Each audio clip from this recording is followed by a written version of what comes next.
ओम साईं राम। आज का साईं वचन। बाबा, आपसे कुछ भी छुपा नहीं है कि मेरे जीवन में क्या चल रहा है। मुझे आप पर पूर्ण विश्वास है कि आप मुझे निराश नहीं करेंगे, लेकिन फिर भी जब हम चिंताओं और परेशानियों में इतने खो जाते हैं कि हमें उनसे निकलने का कोई भी रास्ता नहीं दिखाई देता, तो हम बेबस और लाचार होकर सिर्फ आशापूर्ण दृष्टि से आपकी ओर ही निहारते हैं कि बाबा, वह क्षण हमारे जीवन में कब आएगा जब आप हम चमत्कार करेंगे और हमें सारी चिंताओं से, सारी परेशानियों से मुक्ति दिलाएंगे।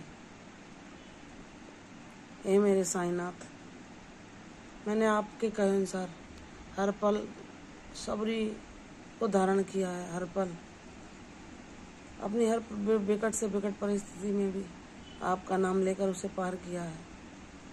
पर जब संघर्ष खत्म होने का नाम ही न ले और बहुत लंबा समय हो जाए संघर्ष और दुखों को सहते सहते, तो इंसान की हिम्मत टूटने लगती है।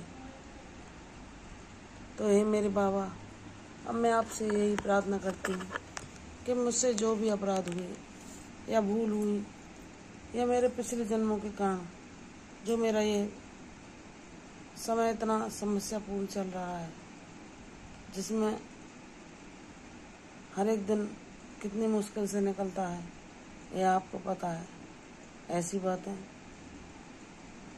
जो आर्थिक समस्या को लेकर प्रकट होती हैं और कलेश और कलह का रूप धारण कर लेती हैं, जहाँ किसी भी प्रकार से उन बातों से बच पाना संभव नहीं होता। बाबा, दया करो। बस मुझे आपसे इतनी ही प्रार्थना है कि मेरे जीवन में वह क्षण आ जाए जब मैं सारी समस्याओं से अपने को मुक्त पाऊँ। जो आर्थिक समस्या हमारे जीवन में चल रही है, उससे मुक्ति का कोई मार्ग मिल जाए।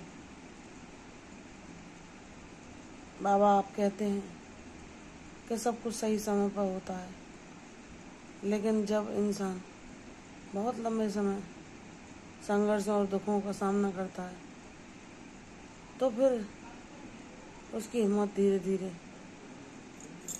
उसे निराशा और उदासी की ओर ले जाने लगती है कि कब क्या होगा।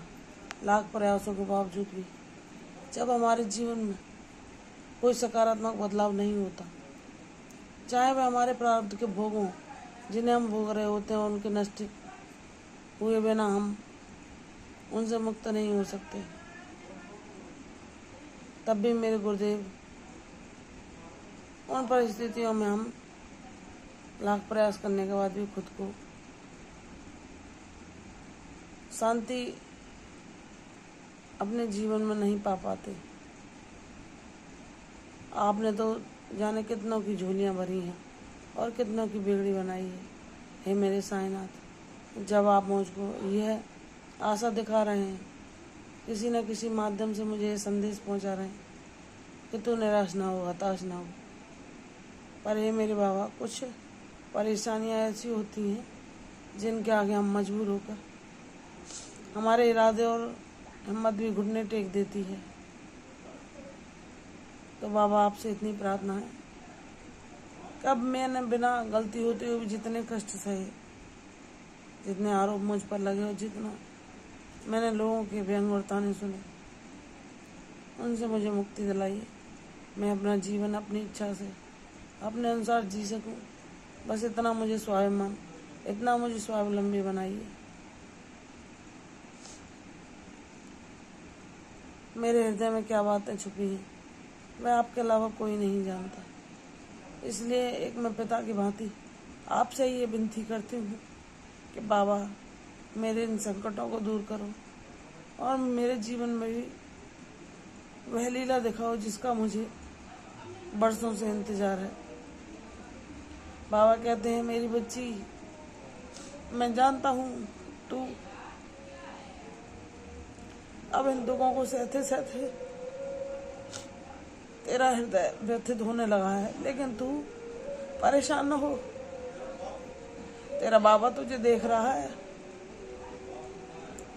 और जल्दी तेरे लिए कोई ना कोई मार्ग अवश्य वह खोलेगा जिसकी तूने कल्पना नहीं करी। जो तेरे लिए, तेरी सोच से परे है, ऐसा चमत्कार तेरे जीवन में अवश्य होगा, क्योंकि तेरा जो भोला दिल है, जो पवित्र ऊर्जा है, जो किसी के लिए कोई बुरा भाव रखता ही नहीं, फिर भी उसके बदले में लोग तुझे क्या देते हैं वह मुझे पता है। लेकिन जाने दे बाबा, जब तुझे आशीर्वाद देगा तो कोई दुख, कोई कष्ट, कोई आंसू तेरी आंख में ना होगा।